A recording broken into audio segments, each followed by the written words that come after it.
It's Monday, May 21st. I am Scott. I am Rim. And this is the Geeknights. Tonight we tell you how to get into Linux if you are outside of it. Let's do this. So Rim, I see this piece of a computer still sitting on the floor here. Yes, my computer is still, in fact, not built. Huh, why is that? Well, the RMA actually just went through today, so tomorrow they're going to ship back a new identical motherboard to the one that I shipped them. But hopefully it's not exactly identical because that means it's non-functioning. Well, it's probably going to be the identical model number, I would assume. You would assume. But then you might get in trouble. I don't know. What? Yeah, it's just so funny that you spent so long, you needed a new computer, and then you finally break down to get one, and then it doesn't go. Honestly, I was in the city today, and I just stopped by an internet cafe to get online and take care of some business. Mm-hmm. And I saw that they also sell computer components. So I thought... At an internet cafe? Yeah. Wow. It was an internet cafe / computer store.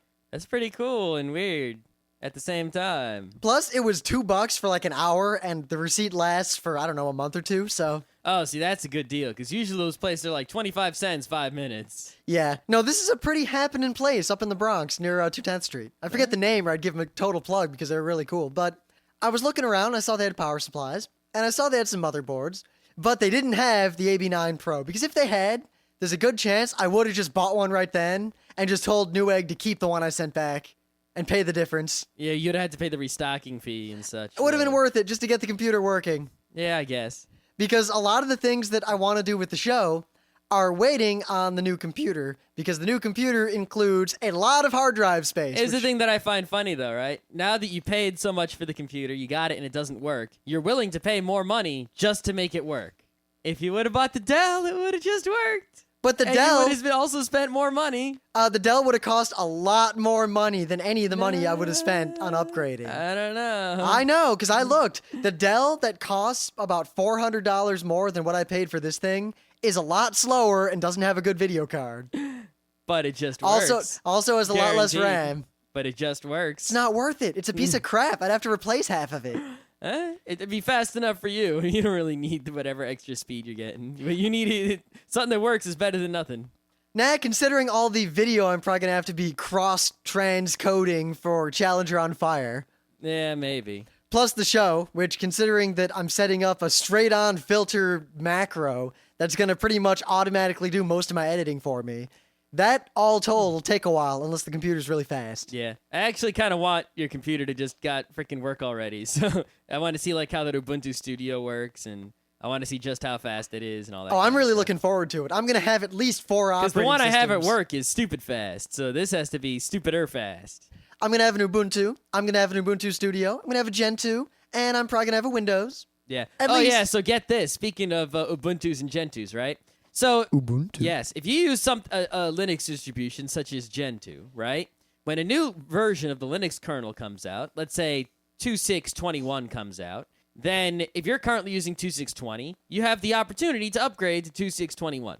That's how Gentoo works. You're just constantly upgrading everything all the time, including the kernel. It's really easy to do, contrary to popular belief, but it's not easy to know how to do it. Yes, it's once you learn how it's done, then you can do it many times. Basically, just make a couple files, put them in the right places, make sure they're pointed at by other things, and then make sure... the configuring is the part that's tricky, that you have to learn. The rest of it is just a simple procedure because to memorize. If you have trouble with that, when in doubt, turn it on.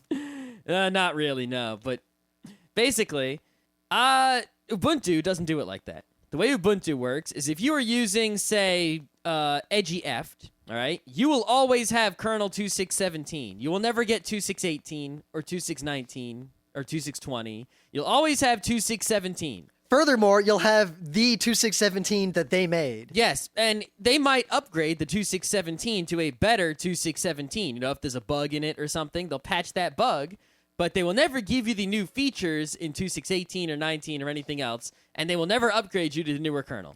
Now, there are plenty of good reasons for this. There's plenty of good reasons they do it that way. It's not just, they're not stupid or anything. There's reasons. But in Feisty, you get 2620. All right, the newest kernel is 2.6.21, so that's not too bad if you're using 2.6.20. Nah, not at all. It's really nothing to worry about, unless you have a laptop that's somewhat modern. Because in 2.6.21, they have added 2 important new features to the kernel. No HZ and some IRQ balance something. Basically, if you use kernel 2.6.21 configured properly on a laptop that is modern, you can save a lot of electricity and increase your battery life many-fold. I could probably get another hour out of this thing with a newer kernel. That's how big a deal it is. But because I'm using Ubuntu Feisty Fawn, I can't get 2.6.21 unless I do it by myself. Say, by Scott, hand. wouldn't it be great if there were an easier way to do that in Ubuntu? Gee, there would be. And you know what? Well, there was an easier way. At least it was relatively easy, mostly because I know how to do that sort of thing. So I went and I got the source code to 2.6.21, and I built it, and I put it in there, and it worked. Then I realized something. Hey, this kernel, it doesn't have my wireless stuff in it. This So kernel I is making me thirsty. So I was saving all this battery power, but my wireless network card wasn't working because apparently I was using the default kernel sources from kernel.org.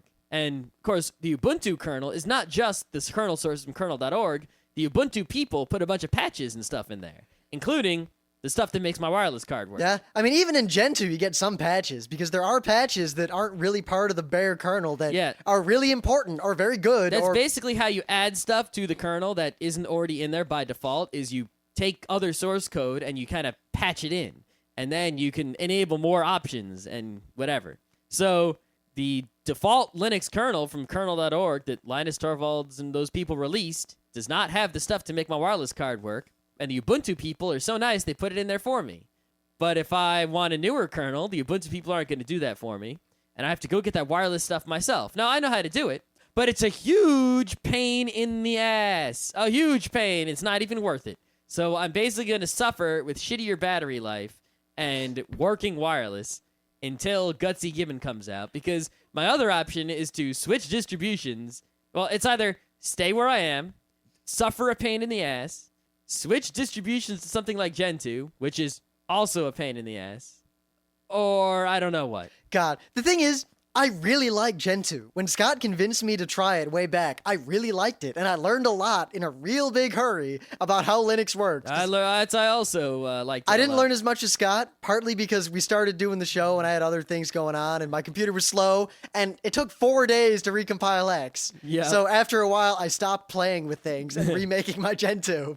Yep. But even so, I really like Gentoo because I've optimized it with the little that I knew, to the point that my 1 gigahertz Thunderbird here is stupidly faster than the much, much actually faster hardware in the other computer I have sitting next to me. However, it took a great deal of time, which we don't have, and it also... Yeah, not just time to build. I mean, as to take 4 days to compile? That wasn't really that bad. The problem is, every time you update Gentoo, something breaks. You might not notice right away, but something breaks, and you have to find it, and you have to fix it. Yep.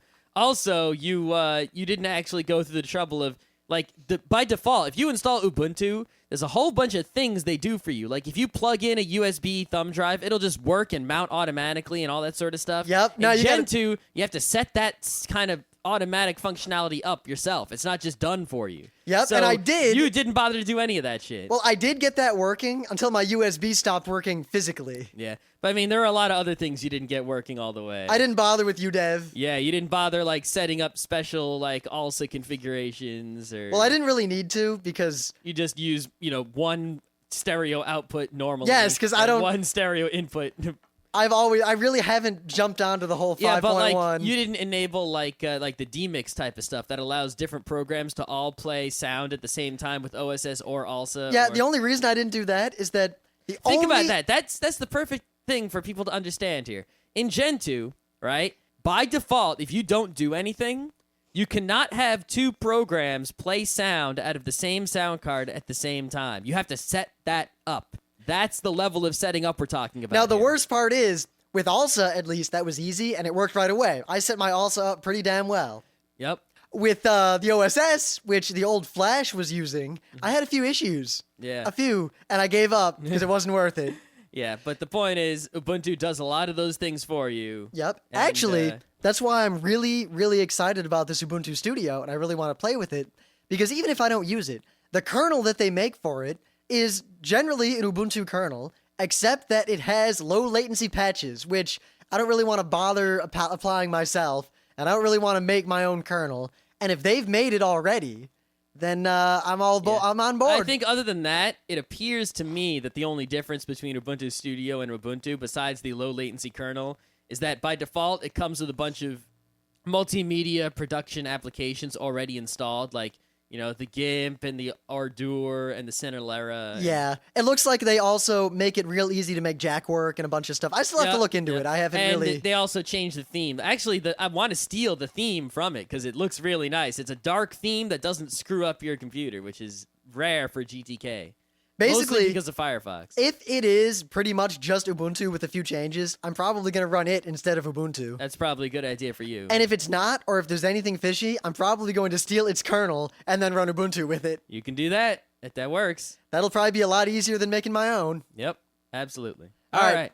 So I was reading some newses on the internet, and usually I ignore most of the science newses because the science newses tend to be medical study, blah, blah, blah, outer space, blah, blah, blah. There's been a lot of very interesting quantum mechanics news lately. Yeah, or stuff like that. I don't understand this at all, blah, Yeah, blah, blah. basically when I read those articles, half the time it's, wow, I'm sure that what I'm reading is very relevant to the modern world and very interesting to other people.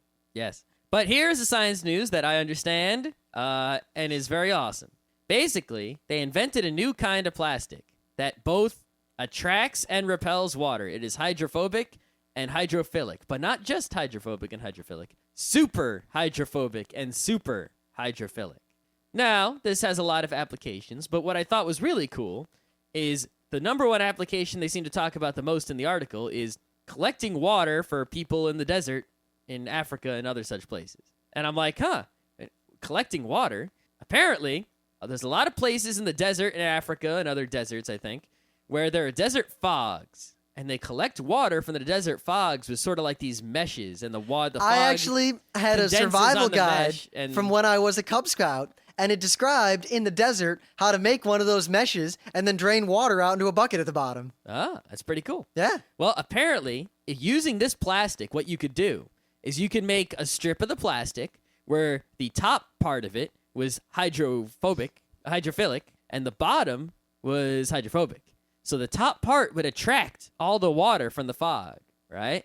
And then as that water, as it became fully saturated and the water dripped down to the bottom where the hydrophobic strip was, it would fall off immediately. 100% of it would fall off. You wouldn't have any water sticking to the plastic. And you could collect that water in a whatever and drink it. And basically you could get many, many, many more waters out of the fog than you could using the current method.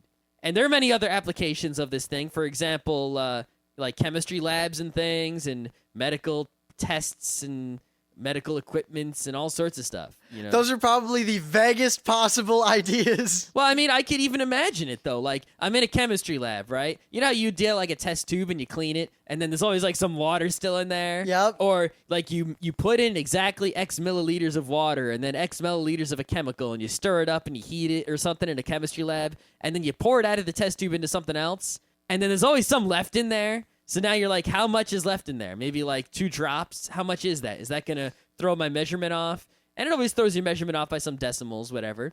What if your little test tube was made of this super hydrophobic plastic, right? Bloop, all of it came out 100%. See, luckily, you can do a lot more accurate chemistry lab things, even in just like lame-ass high school chemistry lab. that was never a concern for me, mostly because I got in trouble in chemistry for getting bored one day and silvering all of my glassware. Awesome. It took me about 2 hours. Awesome. But yeah, these new inventions of cool hydrophobic and hydrophilic plastics are pretty awesome. Oh, think about a fog-free windshield. Fog-free eyeglasses. I'm thinking mostly about ski goggles because There you go. Even back when I skied, no matter how fancy, Swimming goggles. forget that. Swimming goggles are for losers and professionals. That's all right, for the professionals. Yeah. Yeah. But you were thinking for you.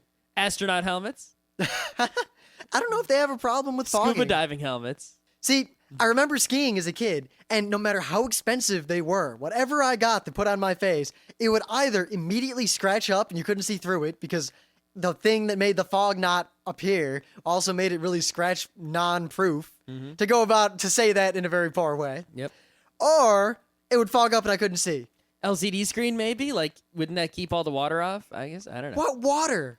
I don't know. You shouldn't be getting water on your LCD. I know.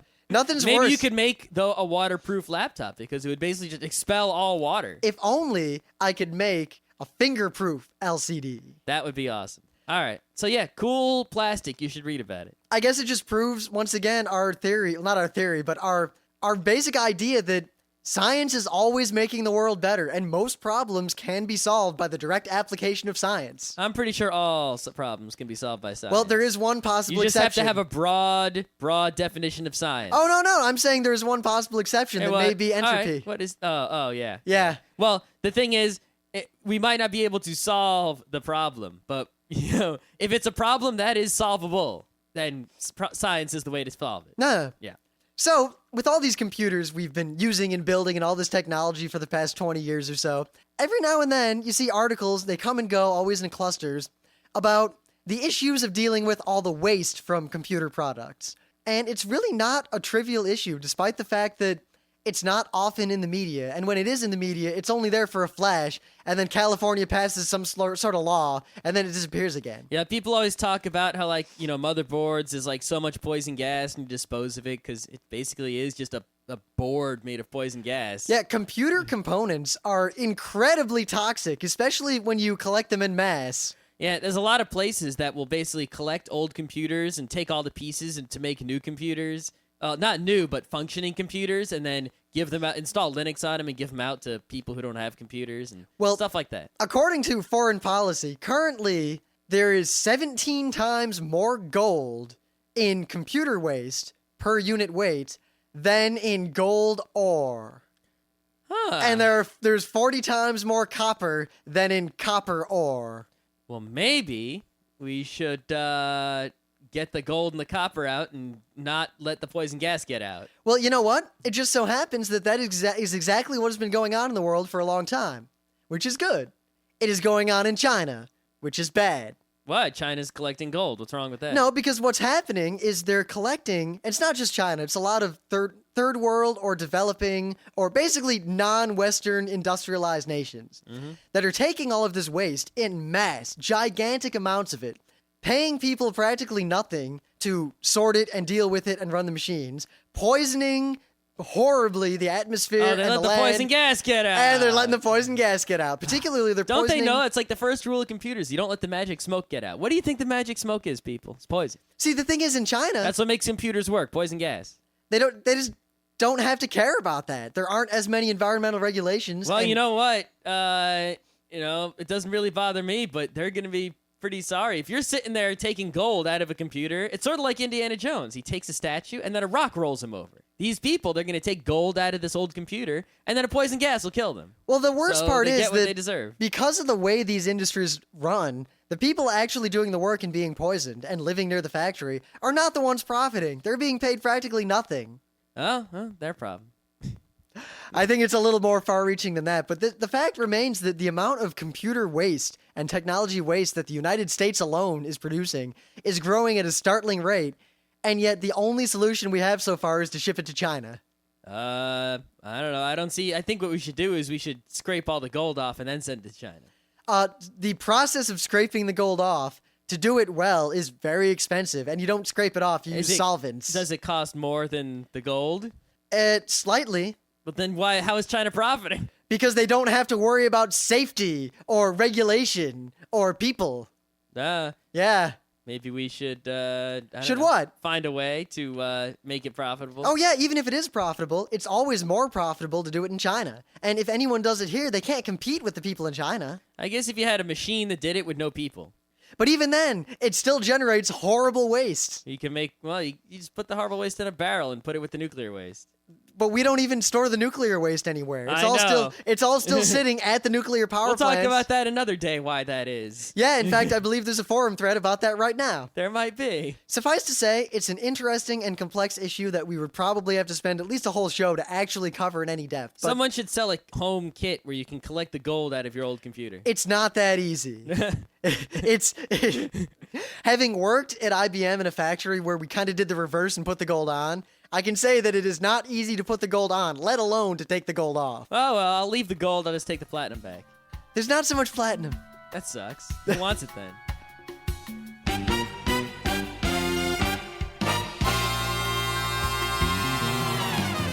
Things of the day.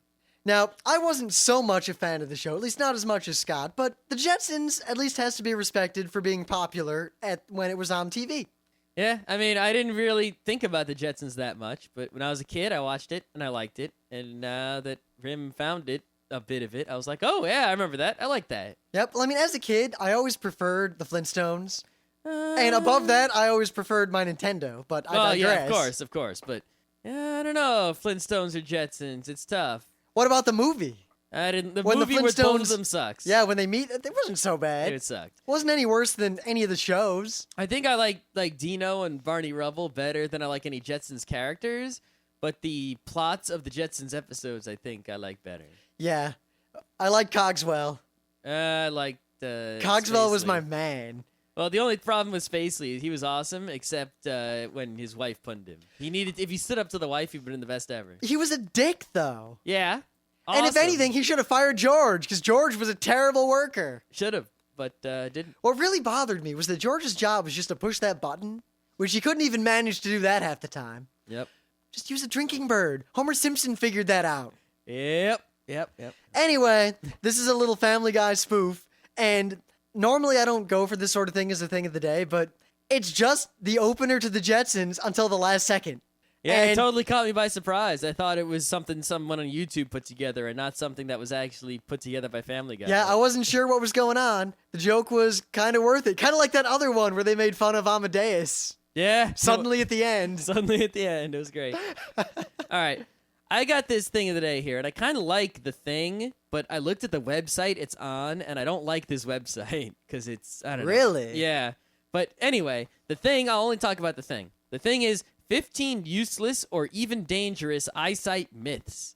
And I'm just going to go off the myths real quick because I think some of these are pretty interesting. Because some of these I believed, some of these I knew. I know a lot of people believe these, and I checked up on these seem to be actually mythical. So all the information here seems to be correct as far as I can tell. Number 1, sitting too close to the television will damage your vision. Okay, all of these are false, by the way. So sitting close to the TV does not damage your vision. Reading in the dark does not damage your eyesight. Some eye exercises can improve your vision. That is also false. You cannot wear your eyes out by using them too much.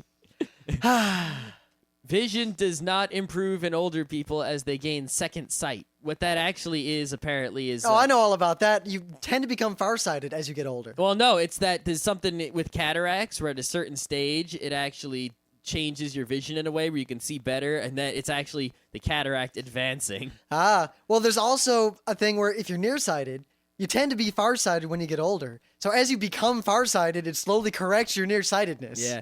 Too much sex, especially masturbation, cannot make you go blind. Wearing poorly fit glasses will not damage your eyes. It just hurts. Yep. And makes you nauseous. Blind people do not have a sixth sense or extraordinary talent. Actually, there is a lot of evidence that blind people have exceptional hearing. Well, what it is, apparently, is that, if you actually, closed your eyes all the time and you were using only your hearing, you would practice it a lot. Yeah. And it's not that they have innately, DNA better hearing or anything like that. It's Well, if you no used one your- argued that. I know. It's that's all they're saying here is that they don't have intrinsically better hearing. It's that they use their hearing more. Thus, they're better at hearing than you, but there's no reason you couldn't hear as well as a blind person if you practiced it just as much as they did. Well, I did read somewhere that a lot of the parts of the brain that work for vision end up being co-opted by hearing and other things. Yes, but so you but would pretty could much have close- to. You'd have to permanently blind yourself to get that level of ability. Yes, but you could get pretty close, especially if you closed your eyes a lot and listened to a lot of things very carefully. I don't know. I guess we'll have to do a double blind study. Oh. Oh. There is a need to have your vision checked before you turn 40. Everyone should go to the eye doctor, even if your eyes are fine. You might Yep. have glaucoma. You might have it because glaucoma is pretty much symptomless until,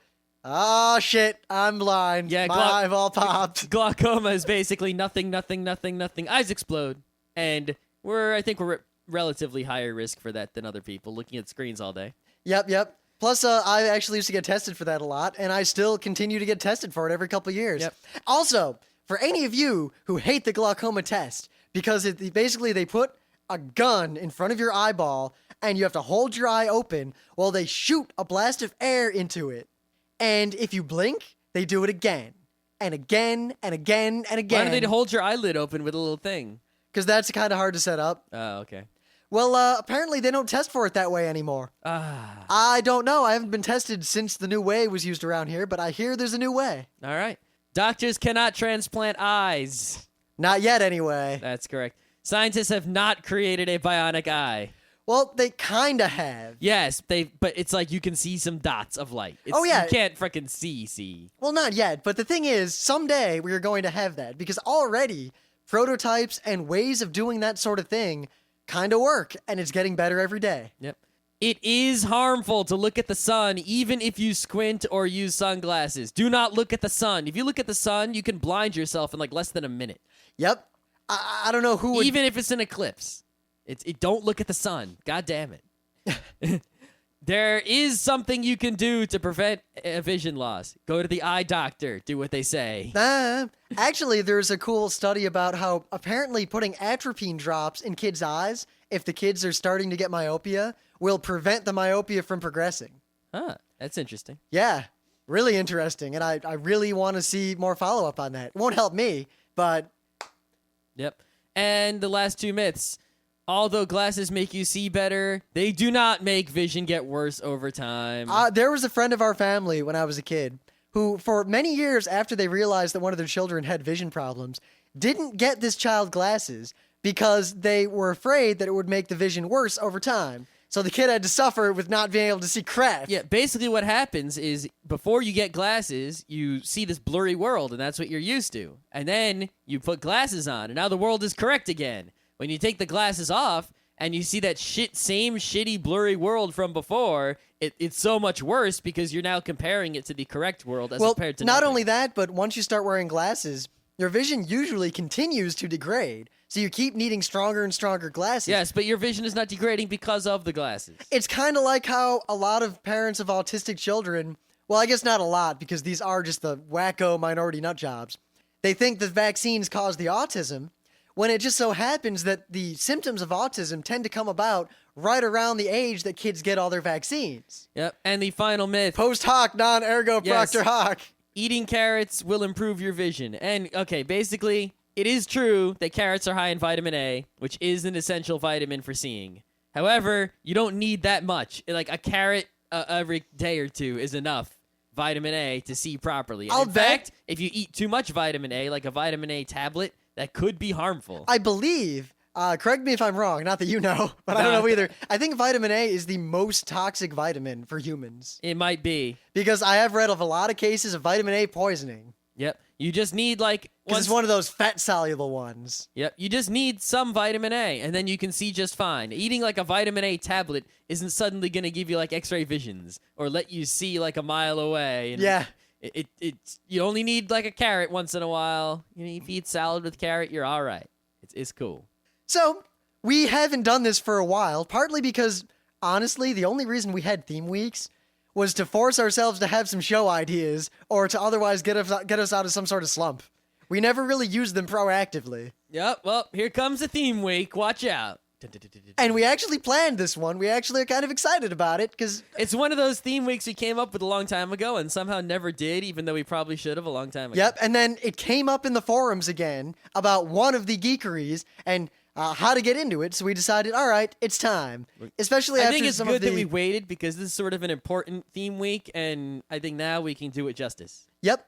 So to this week's theme, every night this week, we're going to talk about how to get into it, how to get into some sort of geekery or hobby or whatever thing we're interested in. Yes, for example, if you are not a member of the anime geekery and you may want to become or try it out, we will tell you that probably on Wednesday. You know, if you are not a member, if you are not a technology person, you don't know shit about computers, all you know how to do is listen Man, to this kid don't know shit about Pokemon. all you know how to do is listen to podcasts and visit websites. We're going to tell you how to become a computer nerd. We're going to tell you all that stuff. Now, I would like to clarify that the intended audience for this week's set of shows, though anyone can enjoy them, and keep this in mind because the second one I think is very important. For one, any of you out there who have an interest in these things but just aren't sure how to go about it. Maybe you might like anime, but your friend brought over La Blue Girl and you think all anime is like that. Yep. Or you just don't know. You don't know what to watch. There's a million things out there. You like this German board game business, but you don't know the difference between Puerto Rico and Hellas.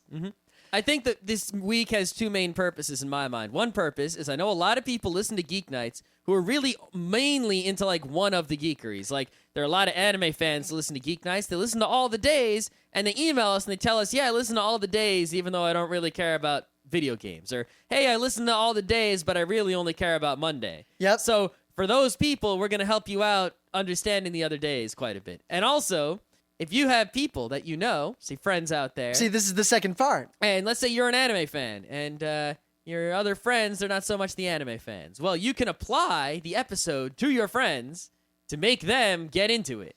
Now, this is important, and don't forget this idea, because while it might seem easy to get someone else to be interested in something that you yourself enjoy, you have kind of a selective bias in how you present, because you are already immersed in the fan culture or in the hobby or whatever.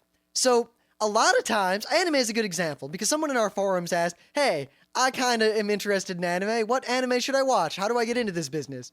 And I've noticed, it wasn't just in our forum, I see this everywhere.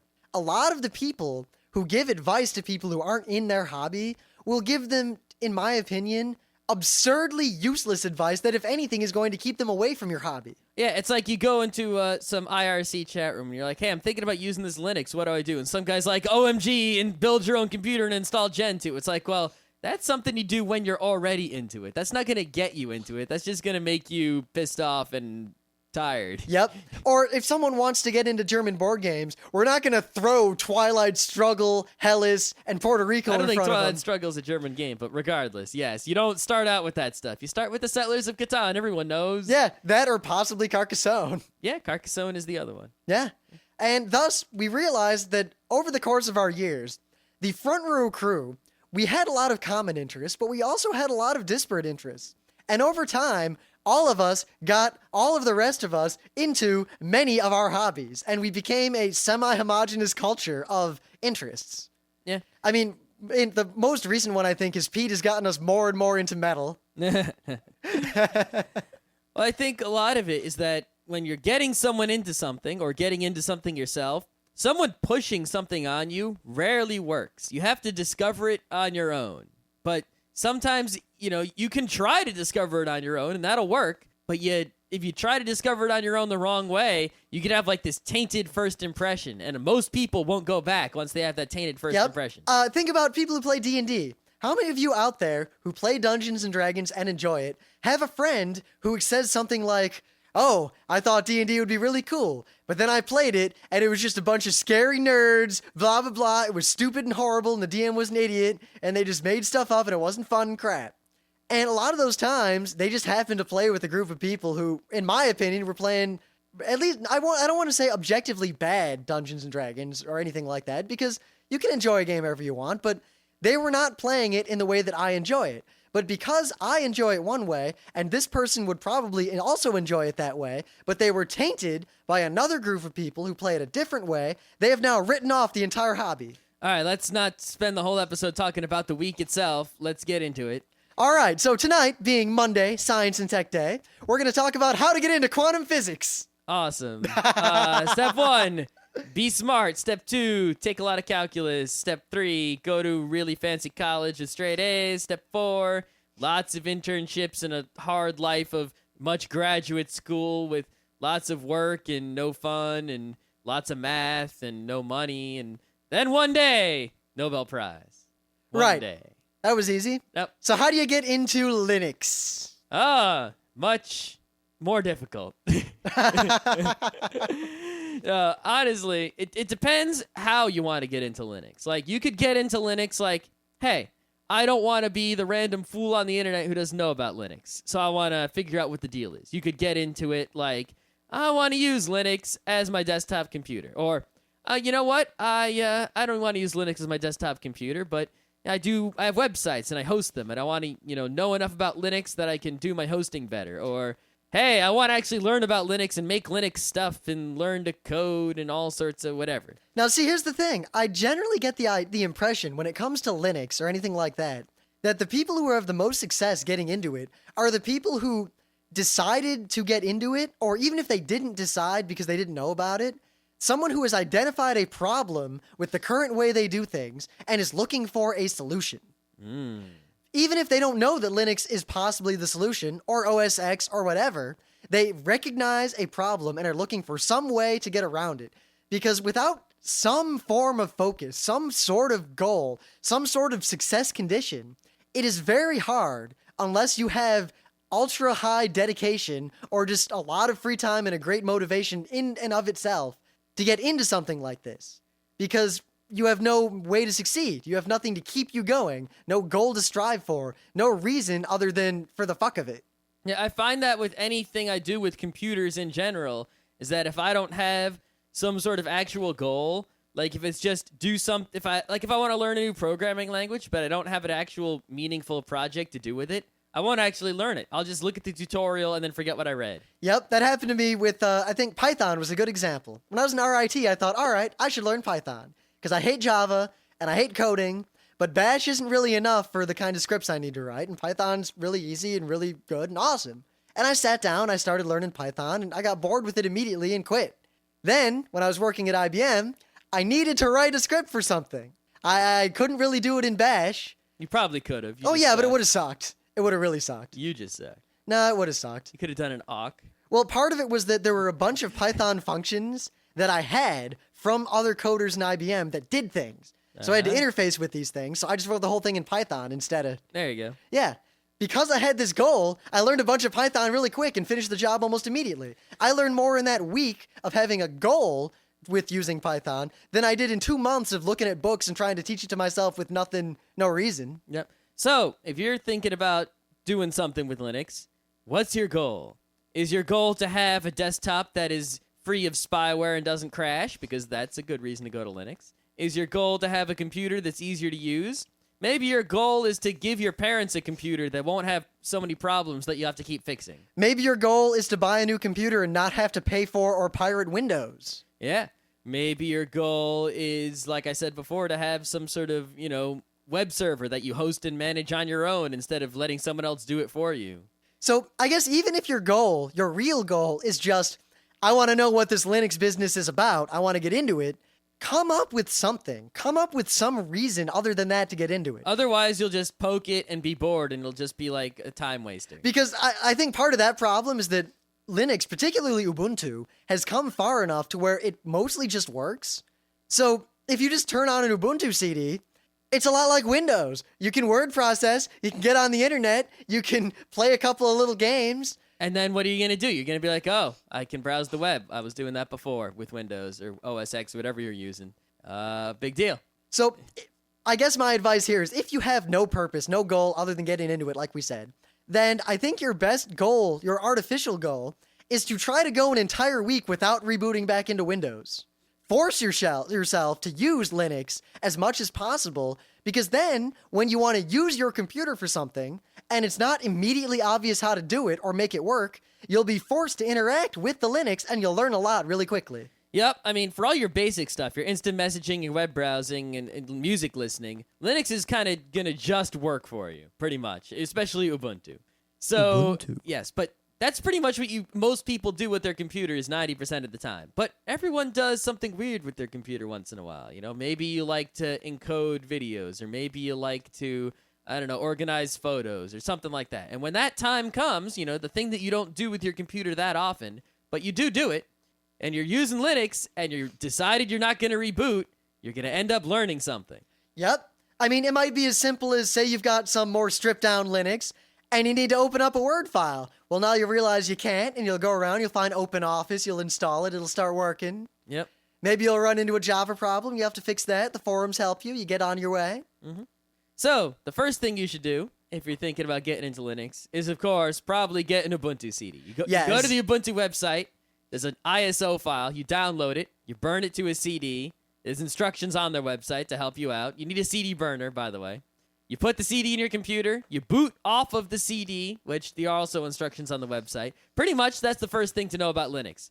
Unlike Windows, where if you have a problem, searching on Google won't always help you that much, Linux, Google always has the answer. You go to the website for whatever you're trying to figure out, the Ubuntu forums, the Gentoo forums, Google, the Ubuntu Wiki, all sorts of places, the Debian website. There are people, all the answers are on the internet. At the very worst, you can go to the IRC channel and someone will answer you. It is not a far cry to say that if you can't find the solution to your problem with Linux on Google, you are probably well beyond the stage of getting into Linux. Yes, it's like a problem like that is such a difficult problem. It probably is. Yes, I mean, that's at the point where, well, this experimental kernel won't work with this blah, blah, blah, and I ran these extra patches and marched blah, blah, blah, blah, blah, blah, blah, yeah, blah. Any normal problem, like my wireless card won't work. You know, how do I get this screensaver to turn on? Granted, occasionally, sadly, the answer is still, oh, it just doesn't work. But you'll find that out pretty definitively pretty quickly. Yeah, and that's only if you have some weird or new hardware or something like that. And even it's then, not too common. Like, apparently the motherboard I bought, the AB9, had a lot of problems with Linux early on. And most of those problems have been fixed. Some of them in the interim between when I RMA'd it and when it's coming back. Yep, that's because unlike Windows, you know, where people work on something on Windows and they work on it, and then you don't get it until 5 years later when Vista comes out, or 7 years later when Vista 2 comes out. Linux, they constantly fix stuff and make new stuff, and it comes out within a couple days. So you're constantly updating things all over the place. So you get the CD, you boot the CD, you have a working Linux. Well, like we said, the next thing you want to do is force yourself to use it. Yep. Maybe install it. Tag Accomplish your hard drive. your goal. Whatever you set out to do, try to do it. Now, once you've gotten to that point, you're pretty much there. I mean, you've got Linux. You probably installed it, which is not difficult. You click on an icon, and you answer the questions, and bam, it's installed. You can run it off your hard drive. It works. Yeah, at that point, it's really no different than using Windows. You just have to navigate around and use it, and eventually, every now and then, you'll run into something that you might not understand, and you'll probably find an answer pretty quickly. Yep. So what do you do now? Well, the thing is, Ubuntu sort of makes things easy for you. And while using Ubuntu, you will learn how to use a slightly different desktop environment to accomplish your daily tasks, and you will learn how to not play 3D games all day and waste your time. I think there's another important thing that you'll learn from using Ubuntu, even straight up. What is that? You realize, or at least you'll start interacting with, the open source paradigm of getting software. No more shareware, no more going to sites to get programs. You'll download things from repositories. Everything's signed and verified. Yep. You'll learn about repositories and how they work. You'll realize that when you install a program, there's no such thing as where did it install to? Yep, there is no such thing as where did it install to. It's either installed or not. And basically, these things don't matter a lot unless you really want to use Linux instead of just using Linux. But at the same time, I think this is an important part of learning about Linux is using Ubuntu or whatever easy distro and interacting with these things easily throughout your normal day's use of a computer. Yep. But basically, all you're going to do by using Ubuntu is learn the stuff that you do and learn as much as you need to do whatever you're doing. You know, if you're only going to do so much, you're eventually going to learn everything about the stuff you do and nothing else, because Ubuntu's really easy. They did all that stuff for you, and they don't force you to learn anything that you don't have to learn in order to get done what you want to get done. So, if you want to learn more than what Ubuntu provides, you actually can, you don't actually have to leave Ubuntu right away, because while Ubuntu makes things easy for you, you can still get under the hood. You can open up the command line, you can go digging around, and you know, there are websites like, I think it's like commandline.com, I think. Oh, linuxcommand.org is the website. And this is a really great website that just tells you how to use the Linux command line and all the basic, really simple commands and how all that stuff works. Yep. Granted, much like Linux itself, don't decide I am going to learn the Linux command line. Come up with a task that you need to accomplish on your computer that you can't do easily any other way. And then do it in the command line where if you read, you'll discover that usually it's a lot easier than it would have been to do it in the GUI. Here's another hint that this is how I learned a lot of the things I know about Linux, right? What you're going to end up doing whenever you have a problem is you're going to go to a forum or you're going to go to a Google and you're going to say, hey, this doesn't work. What do I do? And someone might send you some instructions like click here, do this, type in this command, now do this. And you'll do all those things exactly as it says right there. And 9 times out of 10, it'll work and you'll forget about it. Don't do that. What you should do when anyone gives you a how to do this in Linux or, here's the fix to your problem in 5 easy steps. Make sure that when you do each of those steps, that before you do it, you 100% understand exactly what you are doing in each step. In the very least, look at what the commands are and try to figure out what they're doing. Just easily, even if it's not the exact detail, just kind of what it's doing. Okay, I'm copying this file here. I wonder what that file is. Yep, because basically that's how I learned everything I know is someone would give me a how-to, and I would say, all right, I could just type these things in and they'll work. Sort of like, if someone gave you instructions on how to fix your TV and they said, kick it, and you kicked it and it worked. Well, why did that work? And you kind of, if you know why it worked, suddenly a lot of other things will start to make sense. And you'll get pieces and they'll put together and it's really, that's how it goes, man. That's the way to learn. Yep. Now, if you want to move beyond that, I think it's Gentoo time. Yeah. See, Ubuntu makes everything easy for you. And it's sort of, a lot of things are unnecessary to tweak. Like, you can go and tweak them, but you wouldn't ever think to because they're already correct. And this is why Gentoo Linux exists. Gentoo Linux is still Linux, but the design of the distribution is a completely different principle from Ubuntu. I'm not going to explain it, but needless to say, Gentoo makes you learn. It basically makes you make it. But yet, don't think that you'll be in over your head. Even if you don't know a lot about Linux, you could use Gentoo, or at least get it working, because their documentation is wonderful. And if you follow their how to make a Gentoo step by step, where it shows you what to type, and then it explains what you just typed, why you typed it, and what it did. And if you follow it step by step, by the end, you'll have a mostly working Gentoo. And as long as you actually read all that text and didn't just type the things it said, but actually learned what those things were doing, you'll suddenly realize, so that's what a kernel is.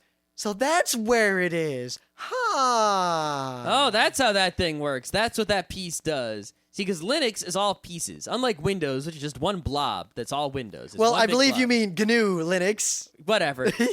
Windows is one big blob. Linux is a bunch of tiny pieces, and many of the pieces are interchangeable. Or perhaps you can choose between pieces, have them all simultaneously and use whichever one you want, or have multiple pieces all working together. And each part of the whole system can be switched out. You could have Grub or Lilo as your bootloader. You can have GDM, KDM, or some other ones as your, login manager. You can have KDE, XFCE, GNOME as your window manager. You can have so many different choices all over the place. And using Ubuntu, those choices are mostly made for you. You can change the choices, but they've already decided for you. In Gentoo, they don't decide anything for you. They basically give you nothing, and you have to pick the pieces for yourself one at a time. They do, however, don't leave you completely in the cold. They often give suggestions. Like, I think one good example was how to deal with logs on the computer. Mm-hmm. And they give you, 4 different options, and they explain in very brief, this one's kind of like this, and this one's kind of like this, and this one's kind of like this. And pick this is the one you should probably use, that most people use. Yep. And then for cron, your cron jobs and all that, they give you examples of, well, you could use this one or this one or this one. We recommend this one because it's easy, but blah, blah, blah. Meanwhile, in Ubuntu, you probably didn't even know what cron was. Yeah. Now, suddenly, you're forced to install cron, configure cron, and learn how to use cron all at once. Basically, you can... And then you go back to your Ubuntu, and you see, hey, cron is there. It just never forced me to pay attention to it at all. It was already set up and nice working. Gentoo will force you, anytime you want something new to work, it'll force you to learn, at least on a base level, how that thing works. Yep, like in Ubuntu, you want to make the Apache web server work. You do apt-get install Apache. You install it. It works. End of story. It just happens. In Gentoo, you want the Apache web server to work. Well, you install it, which is easy enough. You emerge Apache. Now you have to configure it. And you'll pretty much be forced to learn how to configure Apache. Whereas Ubuntu comes with a default configuration that is nice. Gentoo comes with a default configuration that is not as nice and will not just work the way you want it to by default. But at the same time, because it doesn't just do stuff for you, there's no chance that your computer did something that you didn't make it do somehow. Yep. So, whenever there's a problem, it doesn't mean you're stupid because, God, my Gentoo... All right, for anyone out there who's like, oh, Gentoo sounds too hard, you know what? I had to install Gentoo 5 or 6 times before I learned how to do it the right way. The first time I built a Gentoo, I was all excited, and I built it over 3 days. It was ready to go, and then I rebooted into it, and my network card wouldn't work, and I couldn't figure out how to make it work, and I freaked out, and I eventually reinstalled it, and then the second time through the install, I get to the networking part, and I'm like, oh, I get it. I'm just a dumbass. Yep. I did 5 or 6 of those before I finally figured out everything I needed to The only figure out. reason I only did one was because Scott actually gave me a lot of advice, particularly with the kernel. He's like, all right, don't enable that. All right, don't enable that. Enable that. You need that. I don't know what it is either, but that kind of crap. The Linux kernel basically is one program, and when Linux starts, it loads the kernel into memory, and the kernel is this one thing down at the bottom of the heap that every other program talks to. It's the thing that goes in between your hardware, the physical chips, and everything else on your computer. So the way it works is you configure the kernel. There are many pieces of it. It's completely modular in every way. And every piece of the kernel, you can either choose to not have it in the kernel itself, or have it as a module, which means it'll be there, but it'll only actually get loaded if you're going to use it. Now, distributions like Red Hat and Ubuntu tend to just throw a lot of stuff into the kernel to make it more likely to work. The Ubuntu kernel basically is almost the full kernel. They have so many extra stuff in there, and they have everything turned on, and it's a really big kernel, but because it's so big, no matter what computer you try to use it on, it'll probably work because it'll have whatever you need in there. Gentoo, meanwhile, gives you pretty much nothing. And you got to go through and pick each individual thing. Gentoo gives you the kernel the way it was meant to be given, and you go through the kernel configuration, every single menu, probably every single menu, you probably should, reading what each bit does and deciding whether you need that bit or not. And you know what? Most of the bits you don't need. It took me over an hour to sit there and go through the kernel, looking at everything and wondering what it was, looking in the documentation to see what it was, trying to figure out if I needed it.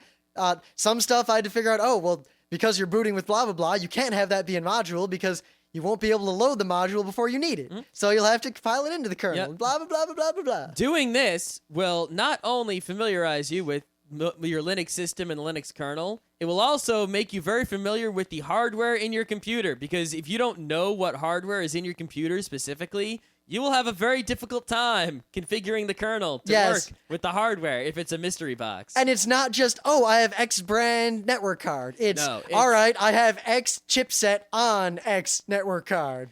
Yeah, it's like, do I have the Silicon Image 1221 serial ATA controller, or do I have the 3215 serial ATA controller? And most people don't even know what a serial ATA controller is. So you can see already how installing Gentoo Linux forces you to learn so many things about your computer and Linux and everything. Yep, like in that case, it also teaches you, you need to know all this hardware. It teaches you how to get that information from your hardware. A lot of the reason I know so much I know is because I forced myself to learn all that stuff, and I used Gentoo for many years. And I don't know as much as Scott, but I learned more in the year or so I actively kept my Gentoo up to date before I just stopped than I did in the rest of my time using Linux. So, if you want to get into Linux, get an Ubuntu CD and get to work. And make sure you have a reason to be doing this. Don't just do it for the sake of it, because you're not going to get anywhere. You're going to lose interest and quit. If you're serious about it, or you want to use it for a job or career or whatever, I would say that any Linux professional or any computer professional should build at least one Gentoo Or if you're hardcore, completely Linux from scratch. Yes, Gentoo is really a system that makes doing Linux from scratch easier. It's basically Linux from scratch, only with some stuff to help you do it. You can actually go to Linux from, I think it's LFS is the website, I think. I don't remember. linuxfromscratch.org, and that will tell you how to build. There's like a document there that you can read that will tell you how to make Linux from scratch by hand, completely 100%. And it takes a long time, a real long time. But you'll probably learn even more than you learned doing like 3 Gentoos, because there's nothing helping you out except this book. But, I mean, if you're a professional or you want to be a professional, doing this once and dealing with it for even a short amount of time will give you a very valuable foundation in how Linux works. Suddenly you'll go from that nub in the Ubuntu forums going, how does my wireless work? What's this NDIS wrapper business? To the guy in the Gentoo forums going, yeah, you don't want that kernel module. It takes up a lot of memory and slows you down. And don't be afraid to ask for help. While there are scary Linux nerds out there who will make fun of you and berate you, there are many more people who will just answer your question. In fact, if anything... Yeah, for every guy, even in the Gentoo forums or even on IRCs, for every one guy who's like, RTFM nub, there's like 3 guys who are like, here's a link to the how-to. Read this. Yeah, well, in fact, don't do like, that. Scott, as an example, not only does he like to help us, all of us in the front row crew with our Linux trouble, but he will, out of the blue, go out of his way to impart new Linux knowledge unto us whether or not we want it. Yep. I also go out of my way to force people to try to do things the more efficient way. Like, hey, use the keyboard shortcut, bitch. Yeah, UDEV my ass. Yeah. I do respect the superiority of UDEV, however. Yeah, you realize that DevFS is basically dead. Yeah, I know. Isn't UDEV default now in Gen 2 anyway? Doesn't It's it not default matter? period in all Linuxes Yeah, now. good. Because this Gen 2 is not. Wow, that's old. Well, I haven't updated. God, you should see what happens if I type the word emerge in my current Gen 2. My Gen 2, the way it functions, is no longer supported by anyone. Awesome.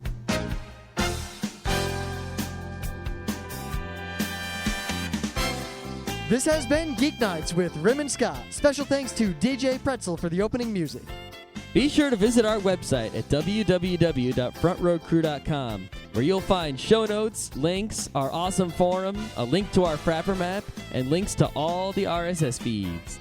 We say feeds plural because Geeknights airs 4 nights a week, covering 4 different brands of geekery. Mondays are science and technology. Tuesdays, we have video games, board games, and RPGs. Wednesdays are anime, manga, comic nights. And Thursdays are the catch-alls for various rants and tomfoolery. You can send us feedback by email to geeknights@frontrowcrew.com. Or you can send audio feedback via Audio. Just click the link that says Send Me an Audio on the right side of our website. If you like what you hear, you can catch the last 100 episodes in iTunes or in your favorite podcatcher. For the complete archives, visit the website, which has everything. Geeknights is distributed under a Creative Commons Attribution Non-Commercial Share-alike 2.5 license. This means you can do whatever you want with it as long as you give us credit, don't make money, and share it in kind. Geeknights is recorded live with no studio and no audience. But unlike those other late shows, it's actually recorded at night.